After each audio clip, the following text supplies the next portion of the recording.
تو عدالت کے باہر ایک انہوں نے پوڈیم رکھا ہوا ہے جس پر عدالت سے باہر آتے ہی فریقین گفتگو کرتے ہیں. جی جب تک یہ کیس ہیئرنگ میں ہے ٹھیک. وہ سہولت ختم کر دینی چاہیے, وہاں سے وہ پوڈیم ہٹا دیں. لیکن وہاں سے نکلیں گے ہمارے سیاسی رہنما تو کہیں اور جا کے یہ میڈیا تو سے ٹھیک بات ہے. چیت کریں گے, یہ وہ تو- بات تو ضرور کریں گے نہیں, نا. یہ بات کریں گے لیکن وہاں تو نہیں کریں گے جہاں نہیں کرنا چاہیے. ٹھیک. آپ کس کو روک سکتے ہیں؟ جی تو ہمیں اس کے اوپر یعنی ستاروں کا حال بتانے کے بجائے یا لال بجکڑ بننے کے بجائے صحیح. ویٹ اینڈ سی کی پالیسی دیکھنی چاہیے, اور ہمیں توقع کرنی چاہیے کہ اگر پی ٹی آئی کا موقف صحیح ہے تو اس کے حق میں فیصلہ ہو. ٹھیک. یہ ہم اسے ویلکم کریں گے. صحیح.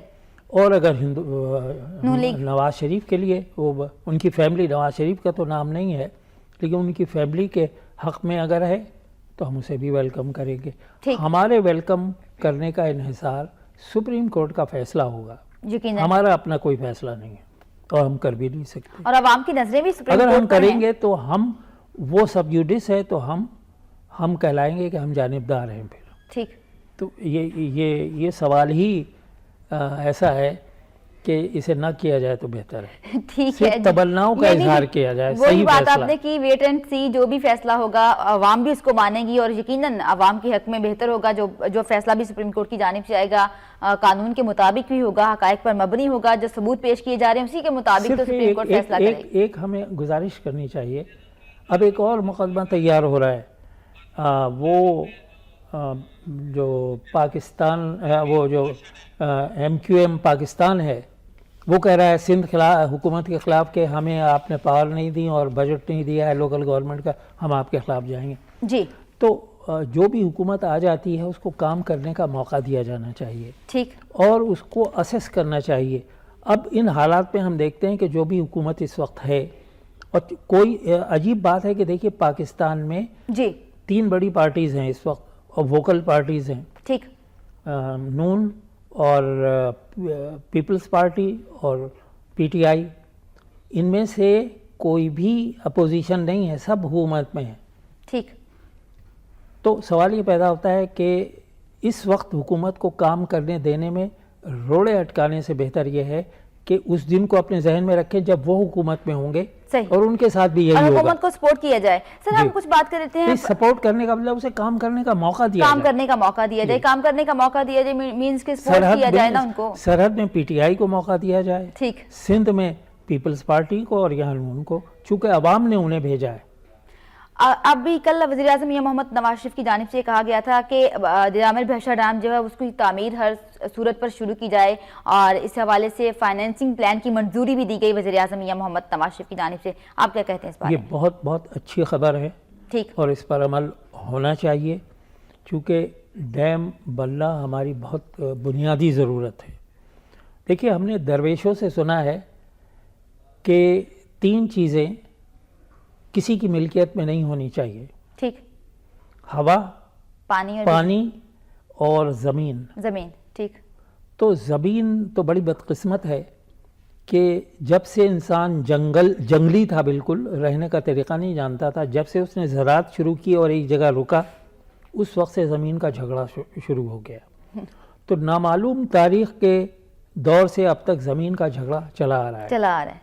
تو اب پانی کا جھگڑا بھی شروع ہو گیا ہے, اور ہم یہ سمجھتے ہیں. اب دیکھیں حالیہ جو حالات ہیں, جی. سنتاس معاہدے کی خلاف ورزی کی جا رہی ہے. بھارت نے پاکستان کا پانی روکا ہوا ہے, اور حیدرآباد دیگر علاقے ہیں سندھ کے جہاں پر فصلیں تباہ ہو رہی ہیں پاکستان کی, اور پاکستان میں اگر یہی ڈیم موجود ہوتے تو پاکستان کو ان مشکلات کا سامنا نہ کرنا پڑتا. پانی تو دشمن کا بھی نہیں روکنا چاہیے, یہ بزدلی ہے, اور اس سے محسوس ہوتا ہے کہ اس کے اندر لڑنے کی صلاحیت نہیں ہے. لیکن ہمیں اپنے بھی تو انتظامات کرنے ہوں گے نا. لیکن ہماری جو پچھلی حکومتیں دیکھیں, اور آج کی حکومت سمیت, آج کی حکومت کو بھی 3 سال تو ہو گئے ہیں, جی پلس ہو گیا, 3 سال پلس.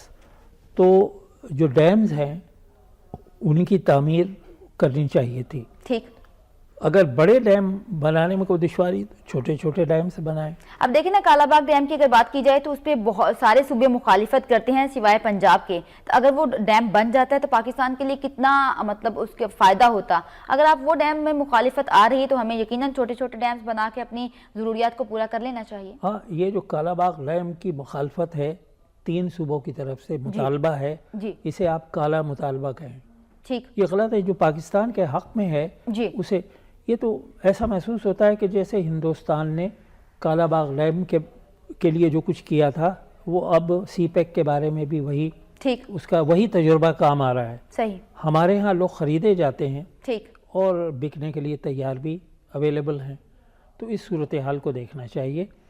ڈیم جتنی جلدی بنے، صحیح پانی کے اوپر ہمارا دیکھیں نا، یہ جو سنتاس معاہدہ تھا ٹھیک اور جنیوا کنونشن کے جو لاز جی ہیں، اس پہ کوئی ملک پانی روک نہیں سکتا کسی کا. لیکن انڈیا کی جانب سے روکا جو جا رہا ہے لیکن ابھی. انڈیا تو نہ دوست اچھا نہ دشمن. ٹھیک اچھے دشمن کی بھی کوئی ایک سطح ہوتی ہے کہ آپ اپنے دشمن کو بھی زندہ رکھ کر صحیح. یہ ثبوت دیتے ہیں کہ ہم بہادر ہیں، دیکھو کہ ہم دشمن کو بھی زندہ رکھ رہے ہیں. ٹھیک تو وہ ہندوستان کے اندر تو بزدلی کی یہ انتہا ہے کہ وہ دشمن کا پانی بند کرنا چاہیے. جہالت ٹھیک اور یہ نان ڈپلومیٹک سوچ اور ظالمانہ سوچ ہے. ٹھیک.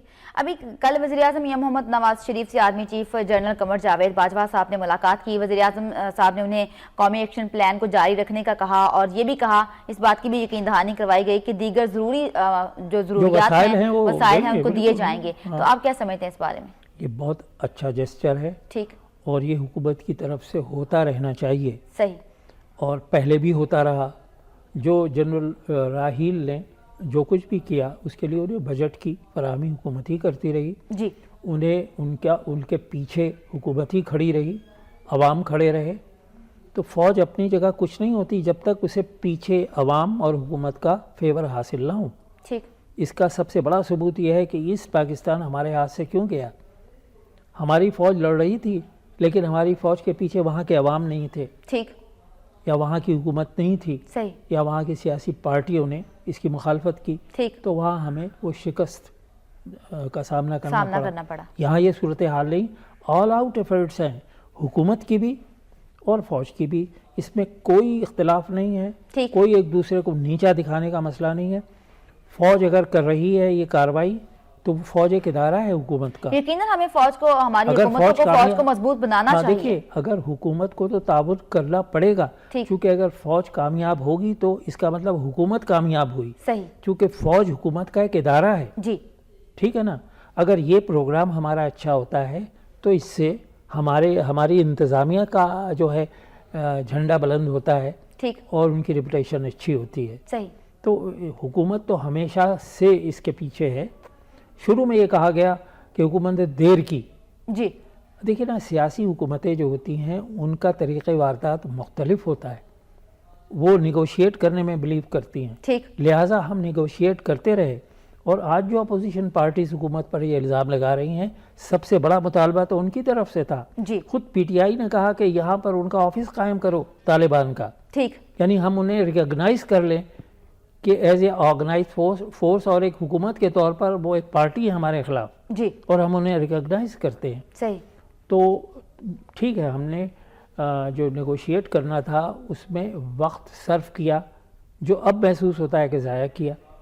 لیکن آئندہ بھی یہ ضروری ہے، چونکہ دنیا کی کوئی جنگ ایسی نہیں ہے جس کا فیصلہ میدان میں ہوا. جی جنگ کا فیصلہ